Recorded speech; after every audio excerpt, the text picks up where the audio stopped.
Is I'm going to discuss the new forum. Berkeley is going to demo some new functionality, and then we're going to show a nonprofit video from Options Inc., which is a nonprofit whom our campers helped recently. And then we're going to take questions from all of you. So first off, I'd like to talk just very briefly about our new forum. If you haven't visited it yet, we just launched it about 2 weeks ago, and you can see that it's fairly active even on a Saturday morning. We have a high level of activity. So I've written a little bit about this forum on Quora. If anybody's interested, I'm going to paste it into the YouTube chat about why we chose the infrastructure we did and how we're going about improving it and extending it. So I will post that into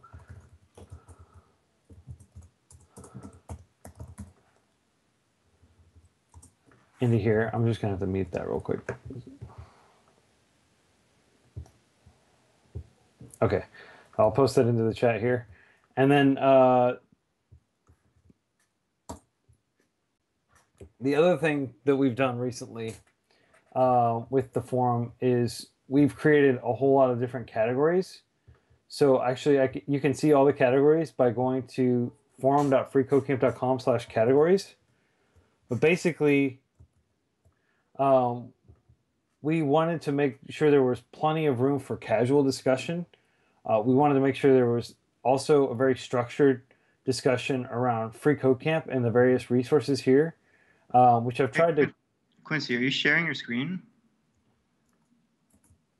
Because on the stream, I just see the YouTube video.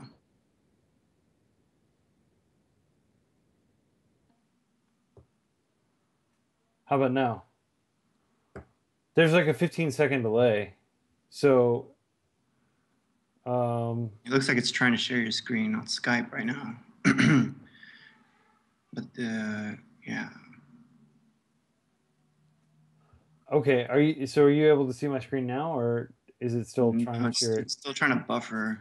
But I guess more importantly, is it showing up on Wes's screen? I don't know if it's buffering on Wesley's screen. That we probably need to quit and restart Skype. Sometimes that happens.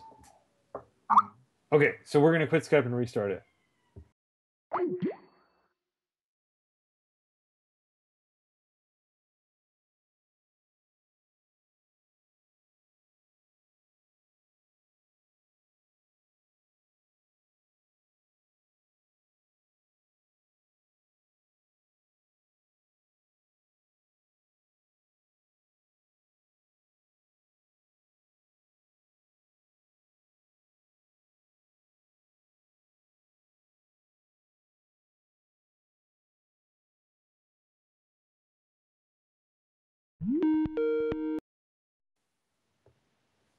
Okay, Wesley, I'm back. And if you can add Berkeley and then mute yourself again, I can share my screen.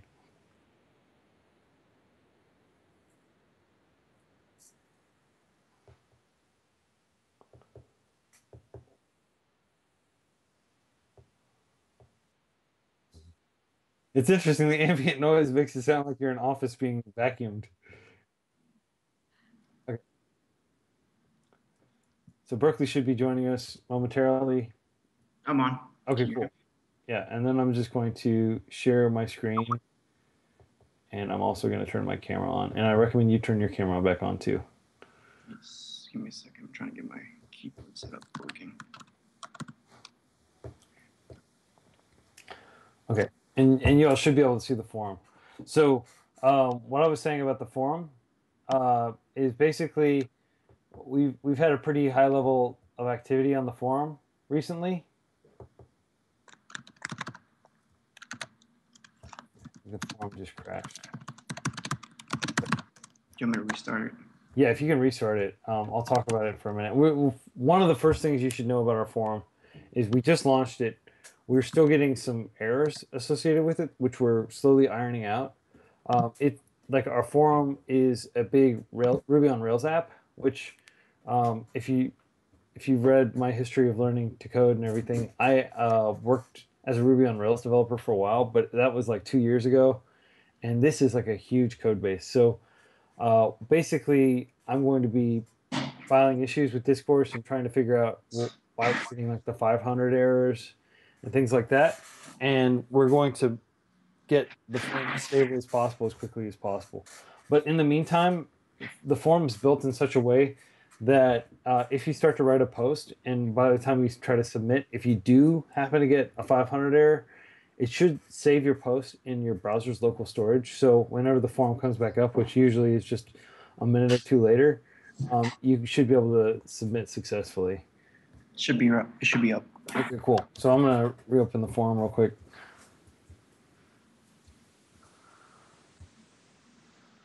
Okay, so I can show you a little bit about the forum real quick. First of all, I'm gonna share some stats just so you all can see how active it is. So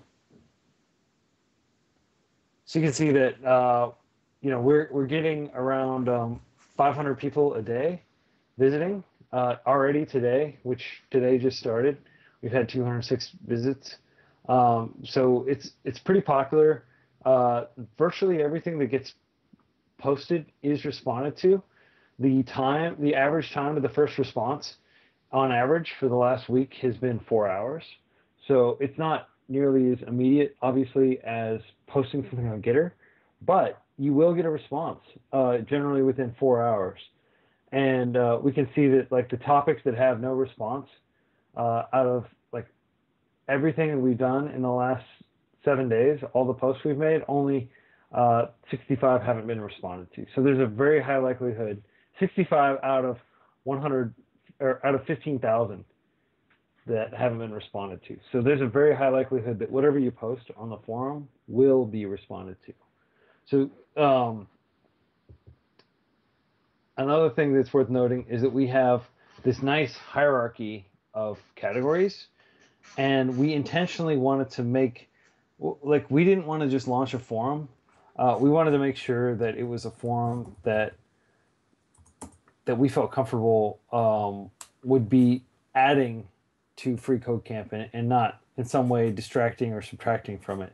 So what I thought about this for a very long time, and we discussed it extensively.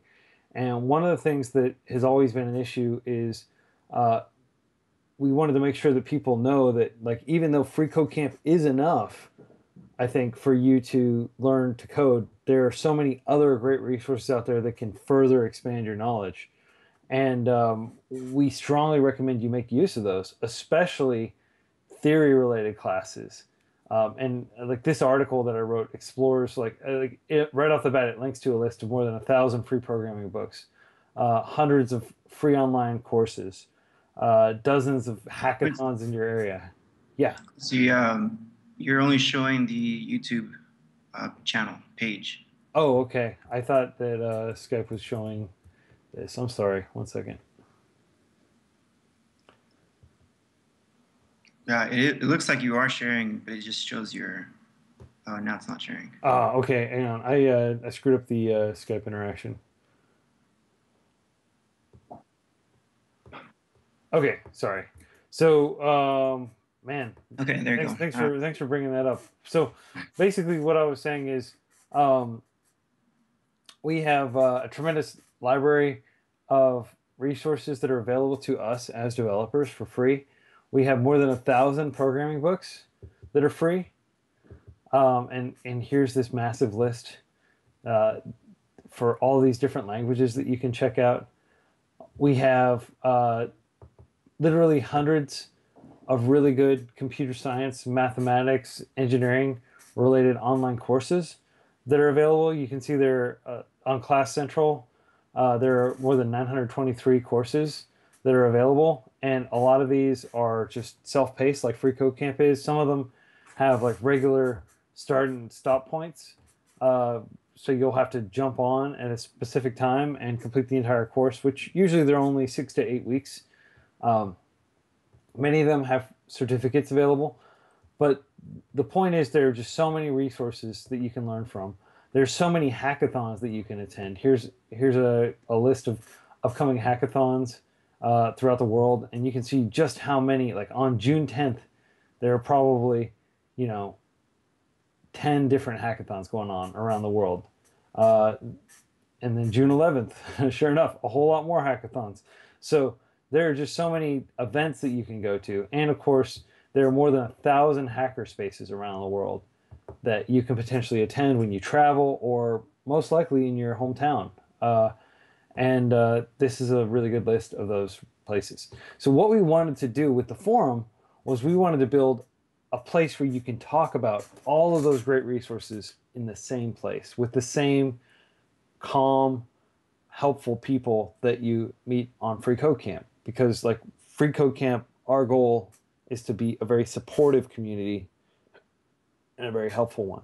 So we thought, like, could we take the constructive community that we have in the chat room, that we have in our campsites, and port that over to a forum type environment, and then use that forum to talk about all resources, not just Free Code Camp, but all books, all video series, all podcasts, all online courses. So that's what we do. And if you look at the categories, there is a Free Code Camp category, and there are a bunch of subcategories where you can talk about specific projects. And you'll see that like we get about 89 posts a week in this. There's a general area where you can introduce yourself, where you can talk about literally anything. And the same with the Campfire Lounge. But general is basically uncategorized. And then we have like a Getting the Job section where a lot of people have posted that they've gotten jobs. In fact, all three of these are people who've gotten jobs, in the last day or so. Or at least that's when the most recent post on it was. So there's a lot of discussion about these topics. A lot of people enjoy the chat rooms. I certainly enjoy them. I spend a lot of time in them. I spend like all my private messaging. I've told people, don't like email me. Just reach out to me in Gitter, because Gitter is such a convenient way for organizing these conversations. So Gitter is not going away. It's not of diminished importance or anything. This forum is basically a place for having long form discussions over a longer period of time. We also, you can share your projects here. You can discuss books. I've pre-populated this with a lot of the classic programming books, including kind of modern classics like You Don't Know JS, for example. And then we have some interactive coding websites.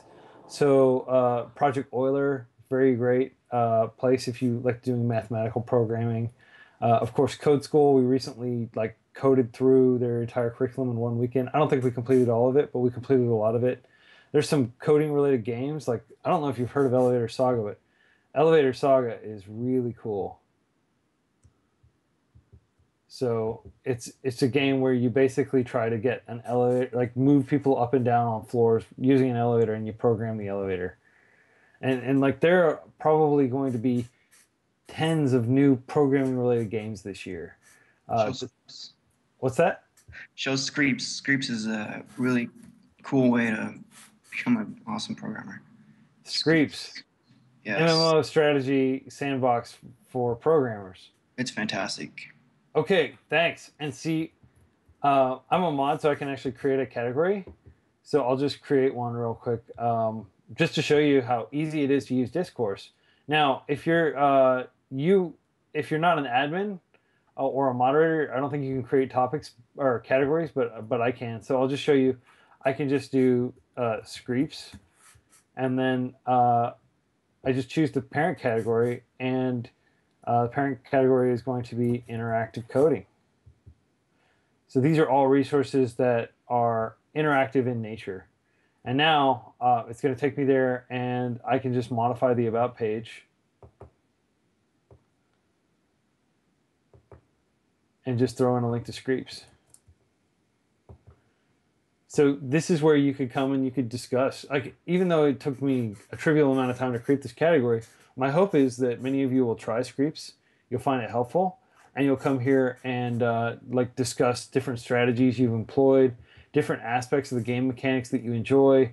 The sky's the limit about what you can talk about. Now, Screech probably has their own forum too, but you would have to go there and introduce yourself to a completely new crowd of people, and they're probably just on the Screech forum. It's like a completely disparate groups of people on all these different forums, on Udacity's forum, on Coursera's forum, uh, on the Screech forum if they have one. So what we would like to do is bring the discussion into one central place where you can talk with the same people about all of these things. And we still have the same rigorous code of conduct, which FreeCodeCamp does not have many rules at all. We like to pride ourselves on basically being functional anarchy. Might be one way of saying it, but basically just having a few basic words that everybody, or a few basic rules that people follow. And like if you look at the code of conduct, there really isn't like don't harass people, don't troll, don't spam. I mean that's really the three rules of using Gitter, of using our new forum, of commenting here on YouTube. You know, like these same rules apply throughout the FreeCodeCamp universe. And because we have this nice central document that everybody can point to, you don't need to be a mod. If you notice somebody violating the code of conduct, just point them to the code of conduct and say, "Hey, you're violating the code of conduct." And of course, you can always in the forum you can flag things, and then me or one of the other admin or moderation team will take a look at it. So that's the forum. It's a really cool place where you can discuss all kinds of different resources, and I welcome you to make use of it. Again, there's still a few occasional technical hiccups, like you'll get maybe a 500 error when you post. We're investigating those. Don't be discouraged. We will fix those, and honestly, they're really not that bad. Like even you're not going to type like a really long thing and hit submit and your thing just gets wiped. It should get stored in your local storage, so you shouldn't lose any content. We're doing daily database dumps to a secure server, so we can make sure that none. If we had a catastrophic thing happen, we would lose at maximum, 23 hours and 59 minutes worth of data. But I think that's highly unlikely, and that is literally the worst thing that could happen. So I just want to assure you that even if you notice a few hiccups on the forum, we are working on it and we will fix it. So with that, I'd like to turn it back over to Berkeley. Berkeley, would you like to discuss some demo some new functionality from the upcoming FreeCodeCamp overhaul? Yeah, for sure. Let me share my screen here if I get this thing to work. Oh, there it is. Share screen.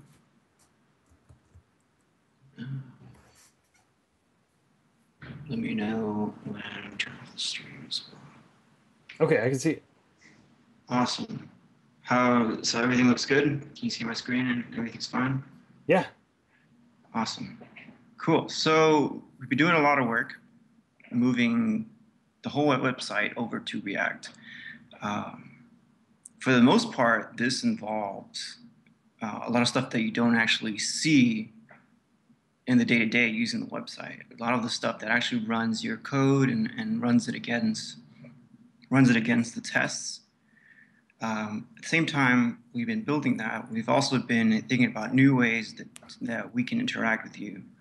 So here what I'm going to show you is kind of the first baby steps into moving everything over to React, and hopefully this leads to a much bigger change in the coming month after this. So here we're looking at one of the first challenges here, say hello to HTML elements.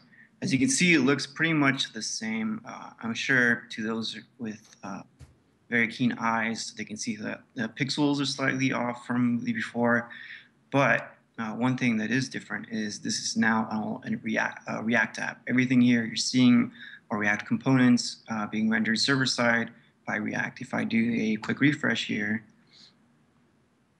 it loads just like normal. That's because it's being served, it's being rendered on the server by React, and then uh, when it's loaded on the client, React sees that it's already been rendered and you have a full single page app. See, you can see here I've already answered this challenge. See, it's just adding hello world to this output here. One thing you'll notice here is that we don't have the normal red checkbox. Well, we've made a change so that if you haven't actually run the test, it says we're in this kind of state of refresh. We haven't actually run the test. We're just checking things out. So here we'll hit run tests. And then here, now you'll see that we've got the green check mark. So now we have an indication that we've run the tests. This is something that's been asked about before. You don't get that indication of the test run if nothing's changed. And just to show you what it looks like if the tests haven't passed, and we close this, we'll get back to this in a moment. Bam. You'll see that you get the red X, meaning that the test hasn't passed. And you also get this little info box here. What's this called, the toast in the UI speak. It just tells you you're almost there. You haven't passed all the tests yet, but keep trying. We'll go back to hello world, run tests. And you'll see the output box also says, hey, we're running the tests. And then it lets you know tests have completed. Now, one thing you notice here is the toast that says most efficient. So this is telling us we've passed all the tests. We're ready to move on. So you want to submit and go to the next challenge. Bam. Now it looks like nothing really happened, but in reality, we've actually moved on to the next challenge. No page refresh, not having to load everything again. We get these toasts here that say, hey, congratulations, we moved on. And we've also saved your challenge. And look, this is the first time you've completed that challenge. And also you'll notice that these toasts, they go away. They have a timeout. So I think it's about 20 seconds, they disappear. And you can also close them if they're getting annoying. You can see now this one has way more tests. Of course it says we're in a refresh state. We haven't run anything. And so let's run again here. Bam. And now we'll see. There you go. Very cool. Yeah.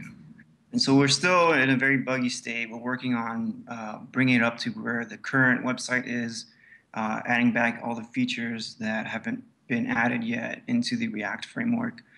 One really cool thing that you can't really see, but it's in the code, is now we can do multiple files. And whereas before we were stuck with one editor, we don't have the UI yet to do this, or the ability to create these challenges, these multi-file editors. But that's coming with this current update. We should be seeing this update go live in maybe a week or 2 weeks. And then after that, we'll be working really hard to bring you the React challenges, D3 challenges, and a new editor, a new view with multi-tab editor, a much cleaner interface. They give the user the ability to see what they want to see as they're working through the challenges.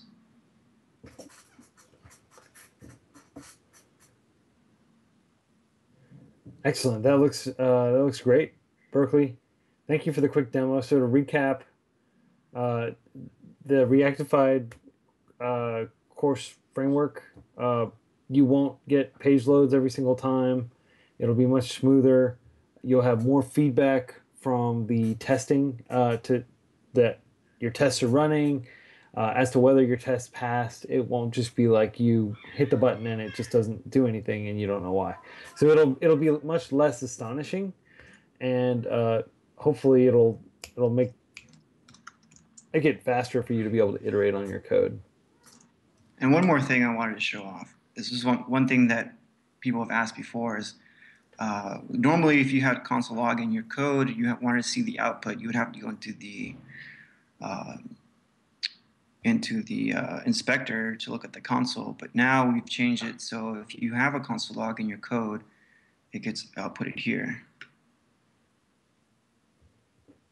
Hello console. Okay, great.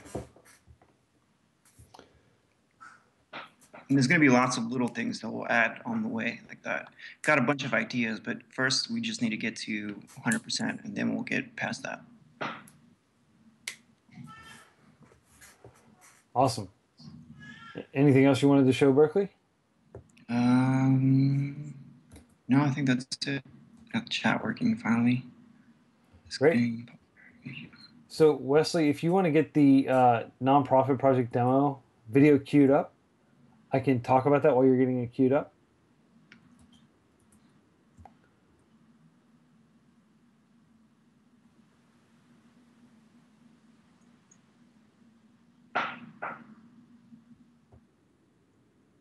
Okay, so I just want to say a couple quick words about what we're planning to, about our nonprofit projects. So we have, sorry, one second.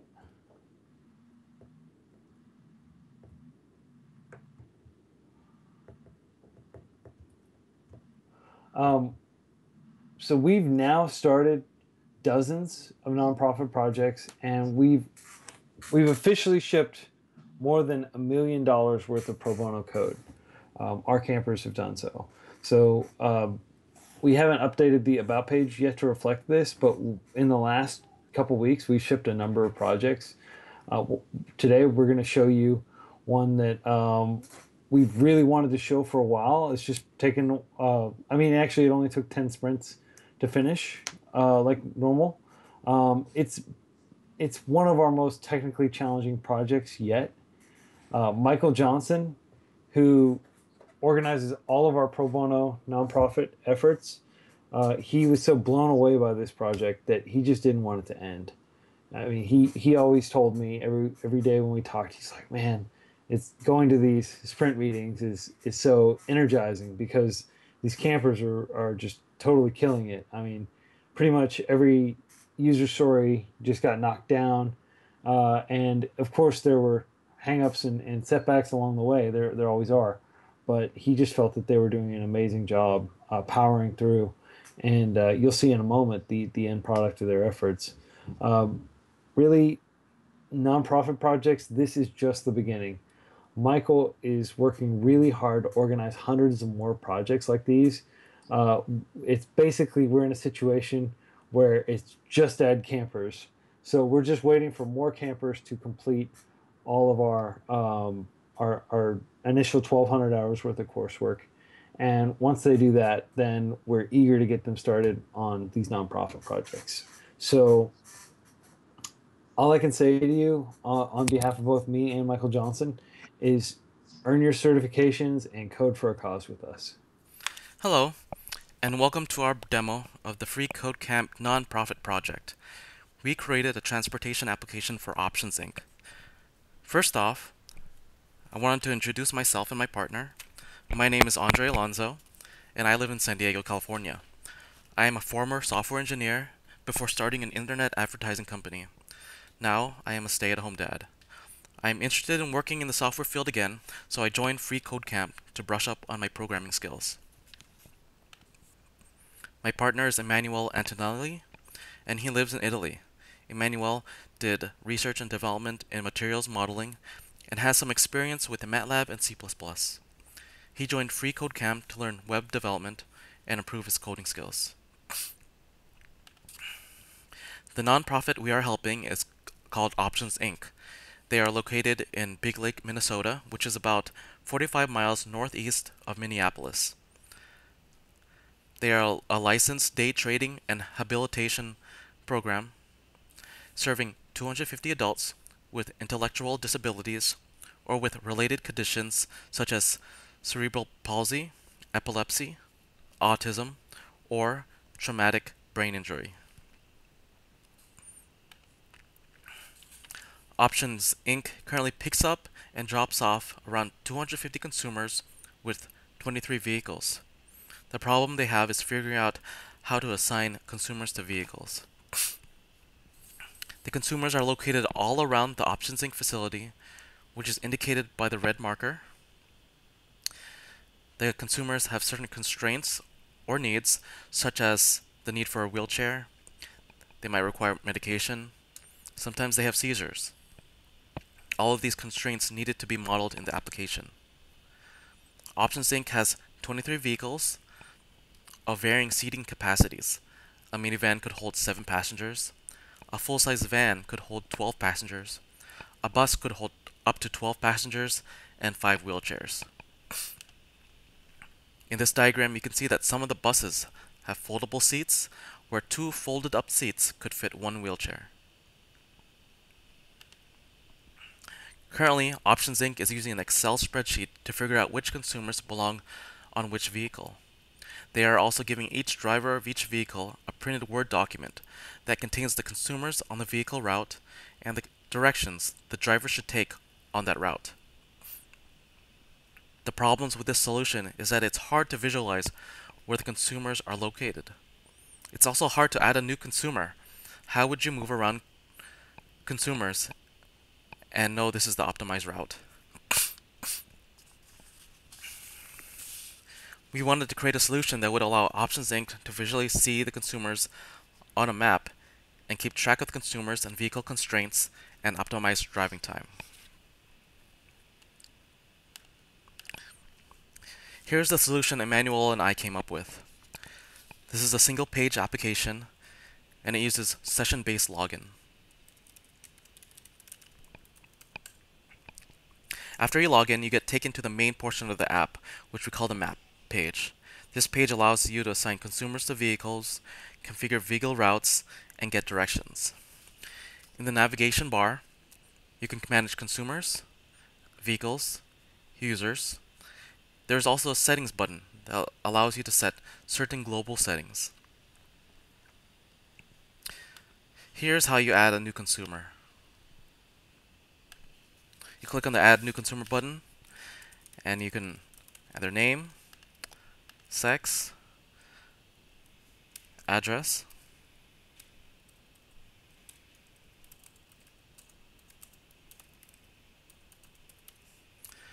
phone number, any notes you have about the consumer. Then you can add, choose their needs. So let's say I need a wheelchair and I need medications.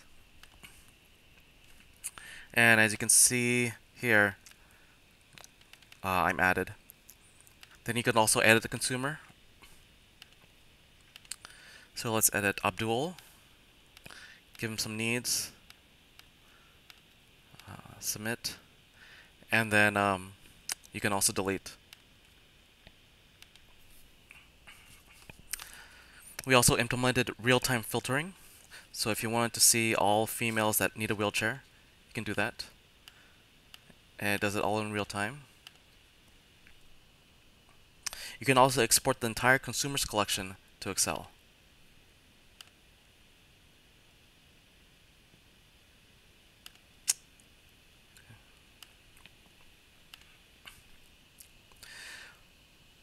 So here's how you can add a new vehicle.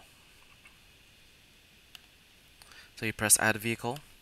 Let's name this Bus 9. Let's say the vehicle has 8 seats, 2 foldable seats, and 4 wheelchairs. You press Add, and it's added here. You can also edit and delete a new vehicle. So once you have your consumers and vehicles set up, you can start assigning consumers to vehicles. We will be doing this on the map page.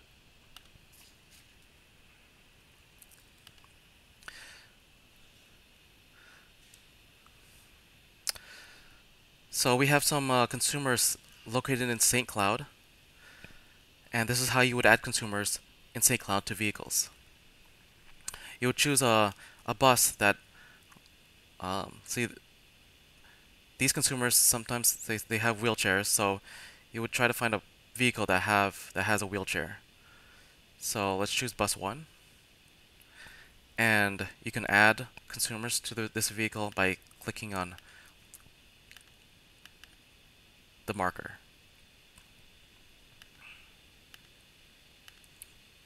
You can also remove consumers by clicking on the marker again, or clicking on the X button.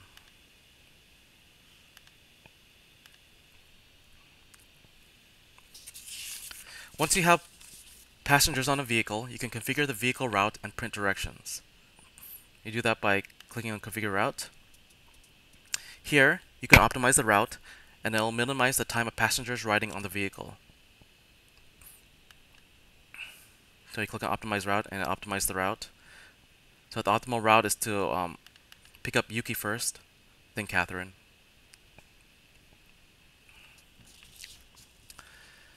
If for some reason you don't like the optimized route, you can change it. So let's say you want to pick up Catherine first.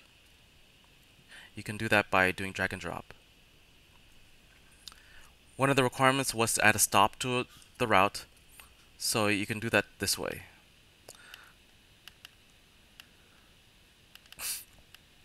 So let's say you need to go to Becker City Park.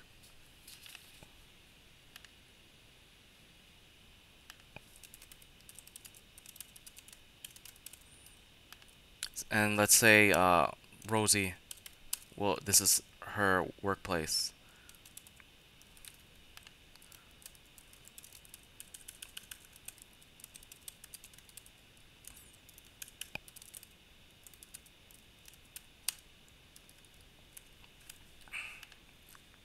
Okay.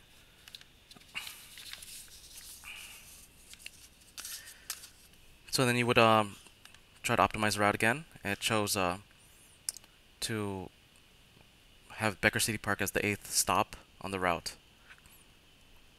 Once you have the route you like, you can get directions. Click on Get Directions. And here you can set the start time for the route, and it'll calculate the route stop time in real time. So let's say you want to start the route at 8 a.m. That means it'll leave Options Inc. at 8 a.m., then go to the first consumer at 8:41, and it goes down the line, and eventually it returns to Options Inc. at 10 a.m. You can get the route for the pickup of consumers in the morning, and then in the afternoon you can get the directions when you drop off consumers. So to get the drop off directions, you go to PM directions, and it's the exact opposite of the AM route. So you would start at Pebble Creek Golf Club, and it'll go down, and it'll end up back in Options Inc. You have the ability to print directions. So let's print directions, which you can give to the drivers of the vehicles, or you can also export it to Word.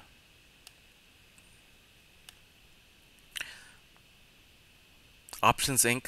can add additional information to the document before giving this document to drivers.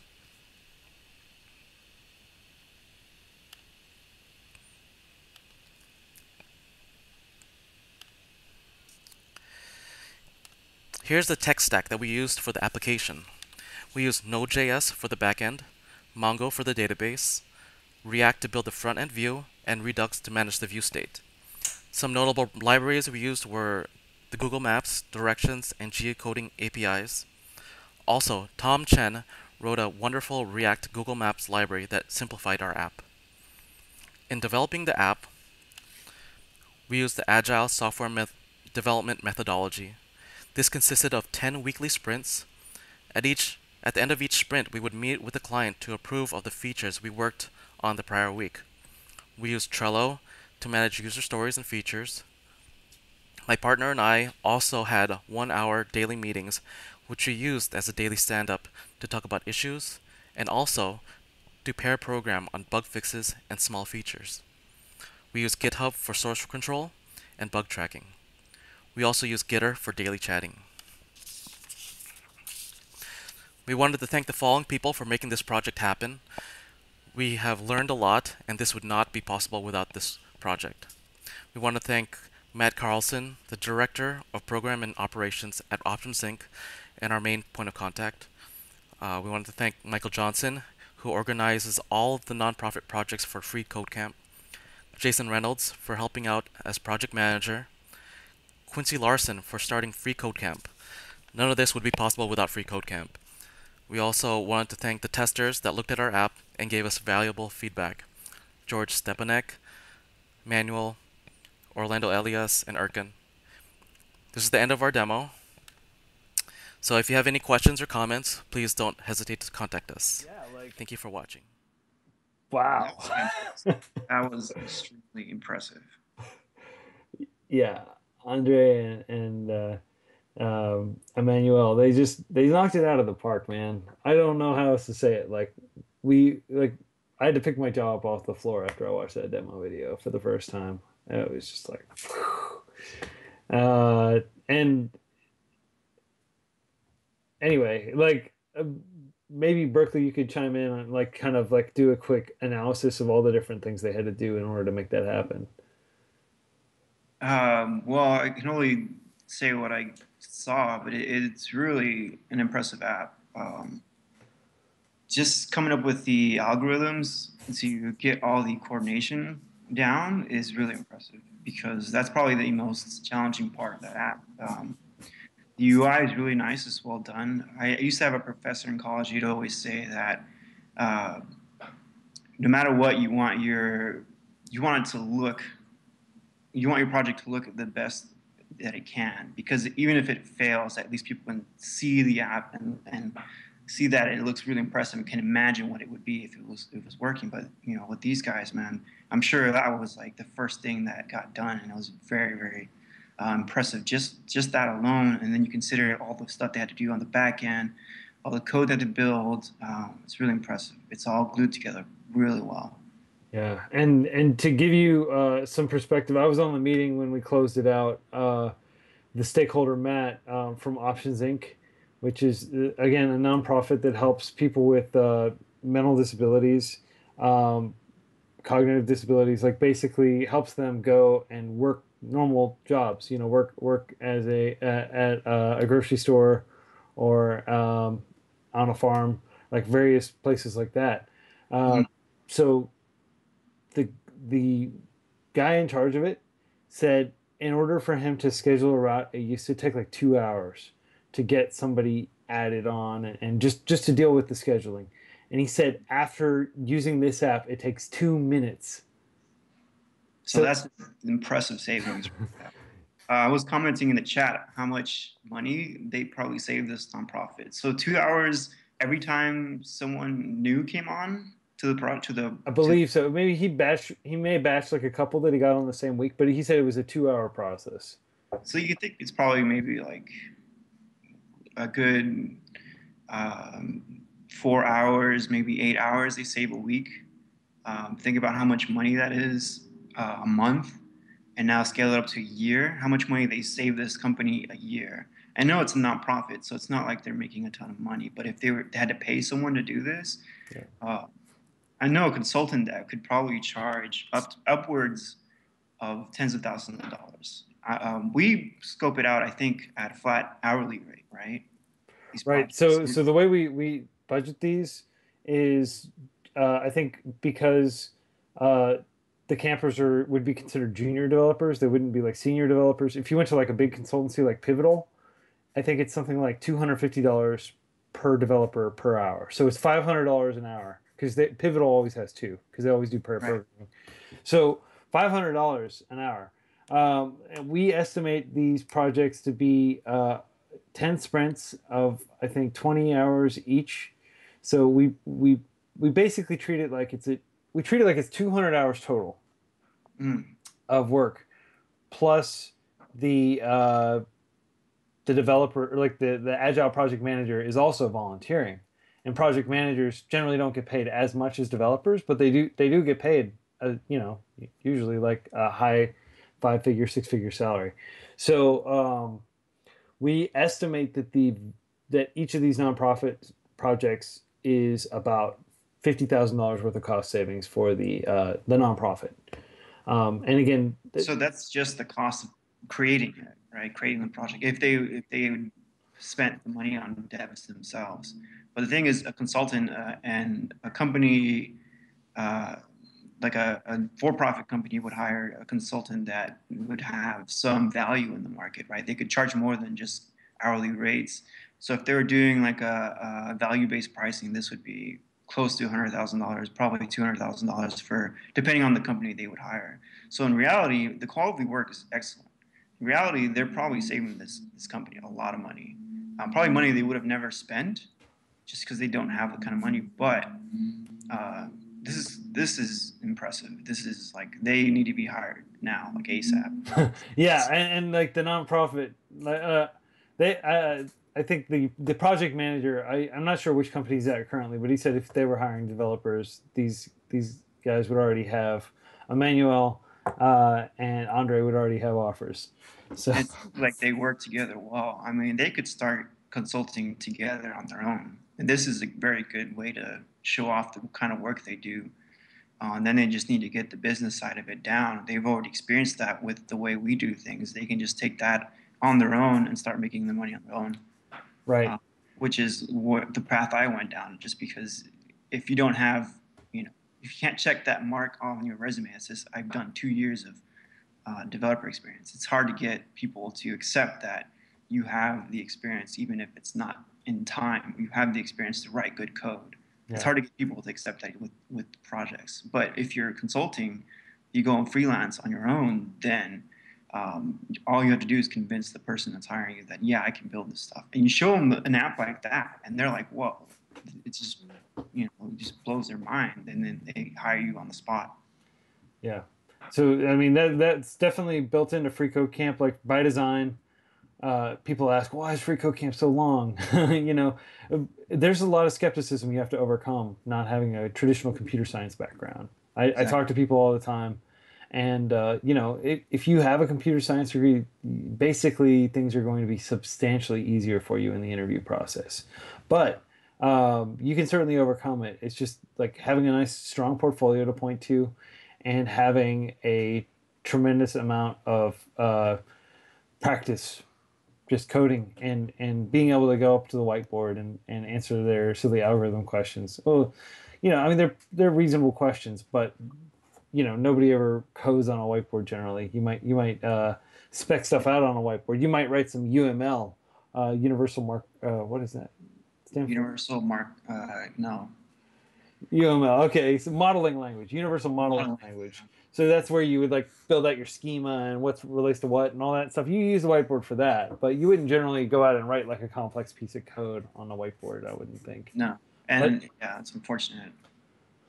But FreeCodeCamp is going to give you a ton of algorithm drilling. Like already, all our algorithm challenges, those are the sort of challenges you're going to get in a job interview. There are a bunch of other ones that we know of that we don't fully cover yet, but we're going to incorporate those into our algorithm section, so you do get plenty of practice with that.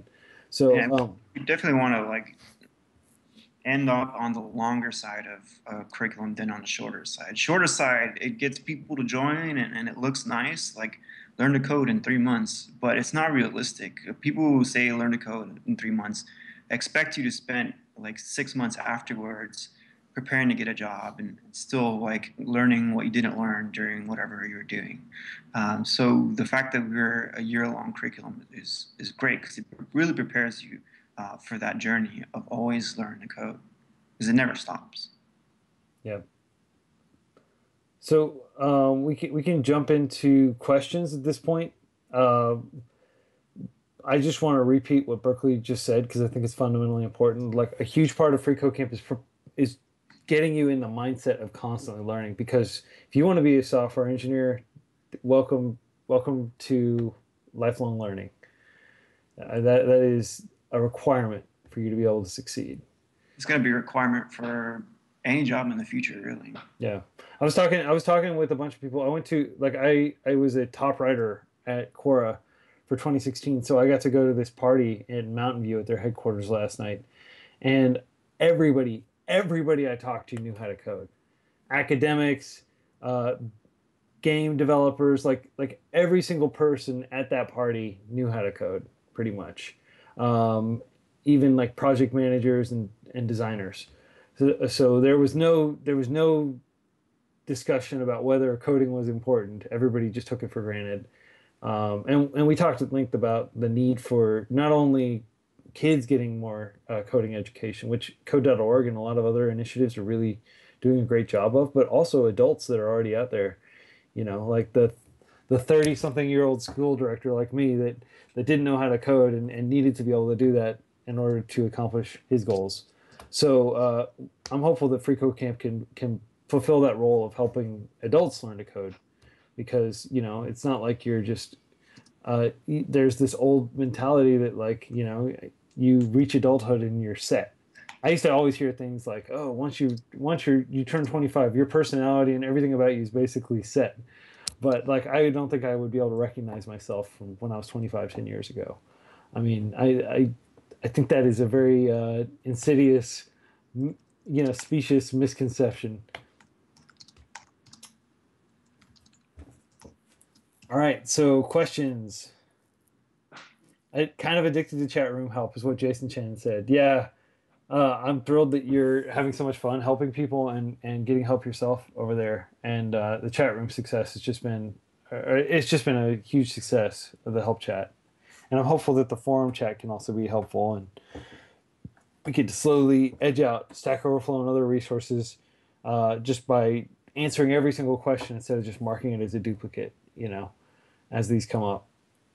So let's see. I see people jumping in and just answering the questions right in the chat, which is great. But if anybody has any bigger questions that we can answer before we close.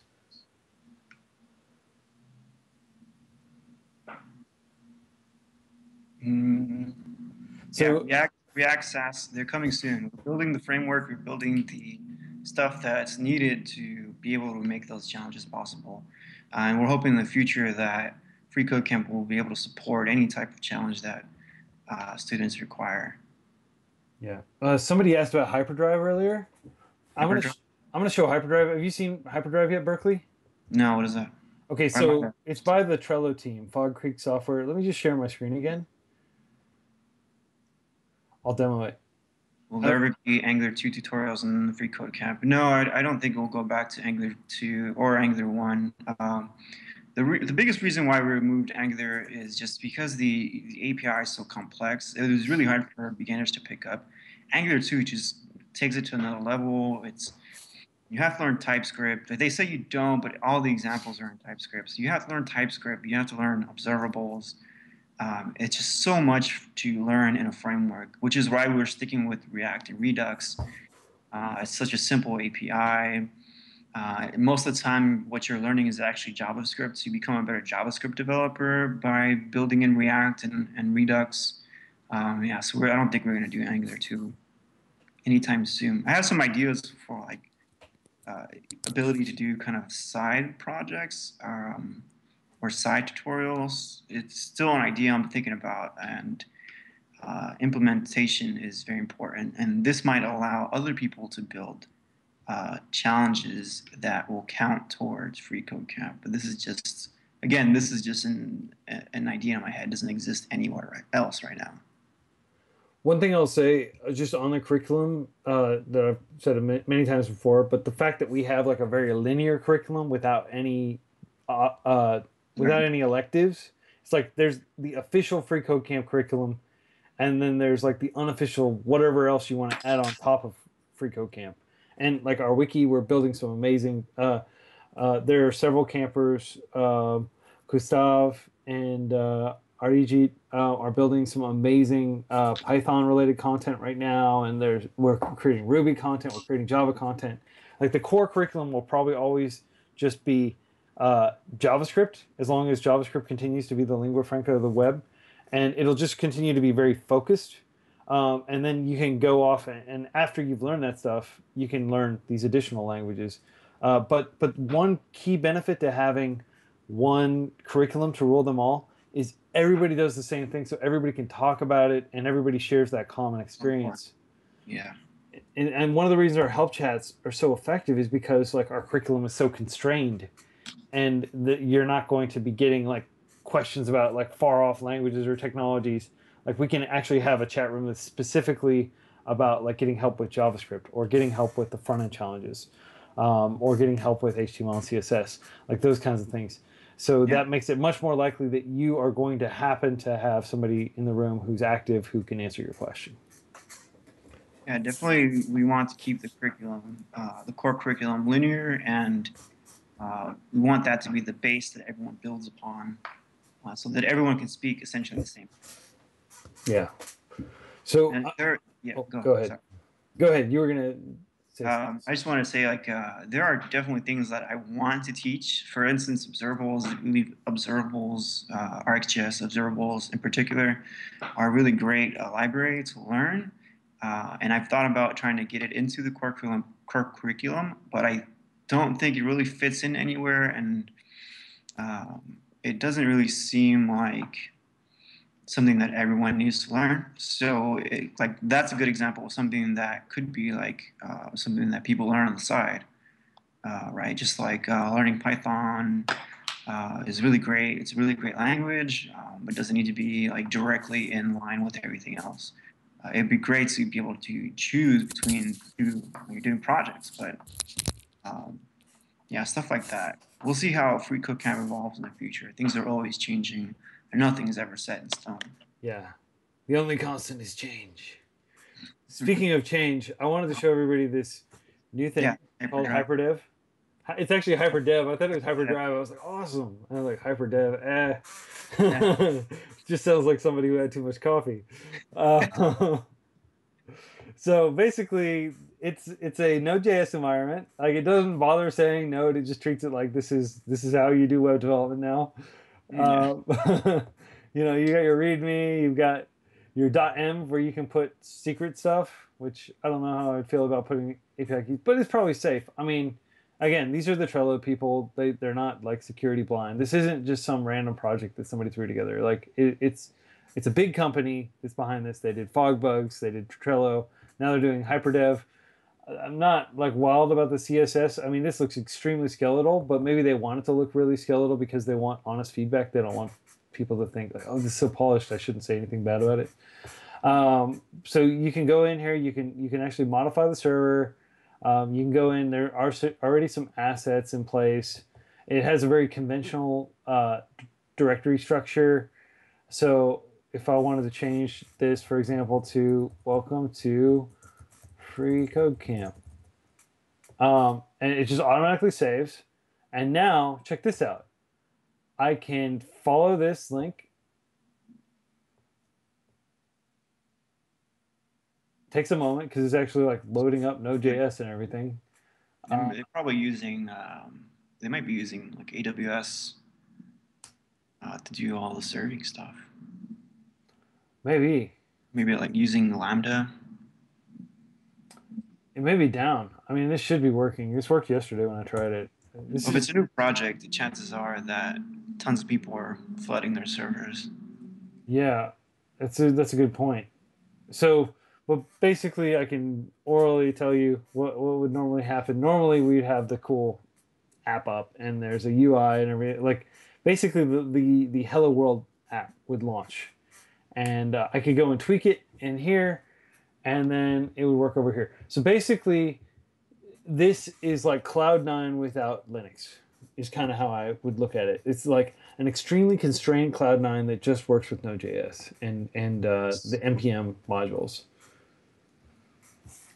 So check it out. I'll go ahead and post the URL here, and hopefully eventually it'll start working again. But Berkeley, I'm very interested in this technology. I don't know that we should necessarily be sending people to this site to build apps, although it will be way better than sending them to Cloud9, frankly. It'll be simpler. Ultimately, if we're able to figure out how they're doing it, if there's an open source component to it, like this would be so cool because we really would like to be able to build back-end challenges and APIs and stuff right on freeCodeCamp eventually. So again, please do not interpret this as I'm committing to doing this. This is highly speculative. However, I think many of us would agree that that would be optimal. We do plan. Oh wait, no, that didn't work. Okay, let's try. Let's just show me the demo. All right, work this time. Okay, here. Dream of the future. So you can see here, test. Okay, and look, Teast. All right, Teast showed up below.